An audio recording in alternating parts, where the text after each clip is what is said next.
How are you? He could feel her in the air around him. I am, as I always have been. He sighed. I don't think so. The last time we were together, you had obsidian hair and eyes like stars.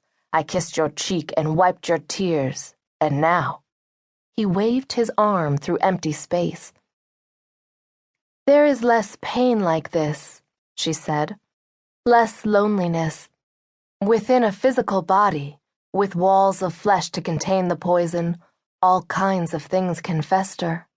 Her voice echoed within the cave, and he felt it sliding along his arms and up his neck, coaxing a shiver from him that felt painfully mortal.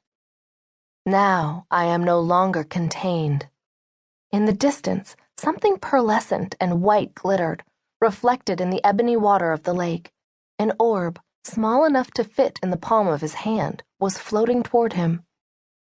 This is all that is left of me now. The orb came to a stop, hovering a few yards away, flickering and pulsing, divinity in its purest form, the night rolling out from it like a wave, making the darkness around it even thicker. Despite its beauty, the sight made his heart ache. He would never look upon his mother's face again.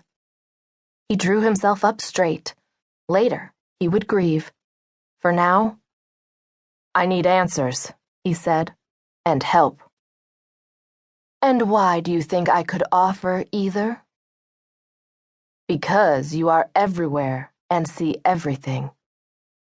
Untrue. The veil is vast. There are realms within realms. His eyes narrowed.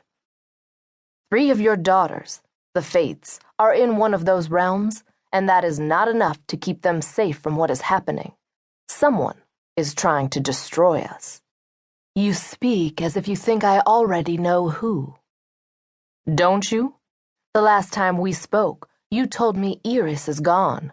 I comforted you as you wept over her, over Nemesis, and Apathy too. The orb dimmed as the air around Moros roiled and the darkness pressed too close, oily and heavy. Can you blame me for accepting the same fate? She asked. It is a choice we all have, he said, but apparently it is possible to undo. Or you lied to me, he thought. Nyx became quiet, the kind of quiet that is never possible in the light. Her nothingness made him keenly aware of his own body, his skin slick with mist, his muscles tense with weariness and anger. Iris has returned, Mother. I saw her myself. Did you know? Silence. Not only has she returned, but she is working against me, against order. She has managed to use some of my Kere for her own purposes. Losing Mandy had been irritating. Losing Trevor? Painful. And nearly losing Eli? Disastrous. Somehow, she's controlling them.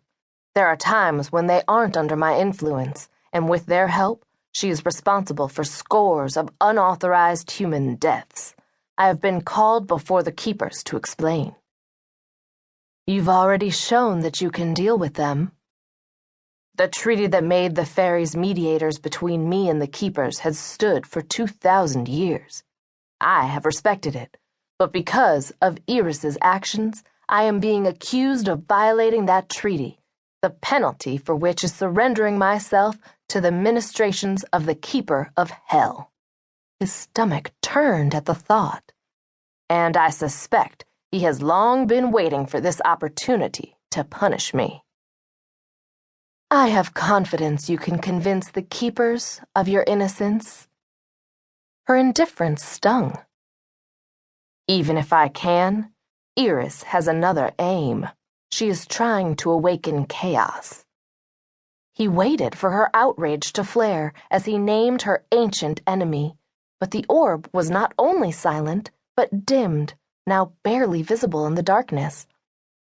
You gave birth to me, to the Fates, to bring order to the world, he continued. If chaos awakens, we will all fade, just as our birth forced him into everlasting slumber.